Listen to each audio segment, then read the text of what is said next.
The Congress and BJP are sparring over CAG again. Now, the government has blamed CAG for the poor response in 2G spectrum auction. Congress leader Digvijay Singh slammed CAG chief Vinod Rai, asking him to reconsider the losses estimated by him in the 2G report.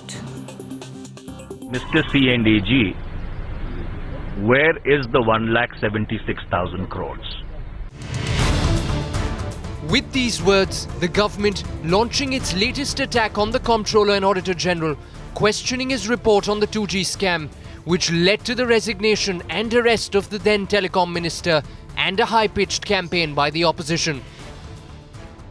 Report अपनी दी थी और जो घाटा दिखाया था, CAG को फिर से पुनर्विचार करना चाहिए कि आखिर ये इनका जो आंकलन था कितना सही था. The CAG attack coming a day after the disappointing 2G auction, where the government came nowhere close to collecting what it set out to achieve. The C&AG introspects on his processes, whether such presumptive figures should at all have been made public in this manner. That the Bharatiya Janata Party and some of the other opposition parties should publicly apologize. The opposition countering the attack on the CAG and taking a dig at the government's defense of revisiting an argument it had used in the past. And since spectrum was always given free, the question of a loss does not arise. उन्होंने 2G spectrum के बारे में भी दिया था zero loss का.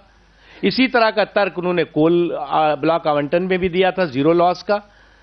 तो ये जीरो लॉस के हीरो लोग हैं. तो इनकी कोशिश ये है कि संवैधानिक संस्थाएं और ऐसी संस्थाएं जो स्वतंत्र ढंग से निष्पक्ष ढंग से काम करती हैं उन पर हमला किया जा सके. The government also accusing the Comptroller and Auditor General of exceeding his brief and interfering in the working of different ministries. The dynamics of 3G is different from the dynamics of 2G. Therefore, you should allow those who are charged with the responsibility to try and understand these dynamics. We're all trying to figure out what's the best way to serve the common man. That's our intent, that's our commitment, that's the government's passion. The minister's hypothesis met with an instant rebuttal. The government wants to ensure that maximum political benefit is reaped from this auction, which it believes has blown the CAG's presumptive loss theory to bits. And that's why the government is holding a special press conference on Friday in which P. Chidambaram, Kapil Sibal and Manish Tiwari are going to put exactly this point across. Nandita Suneja in Delhi for Times Now.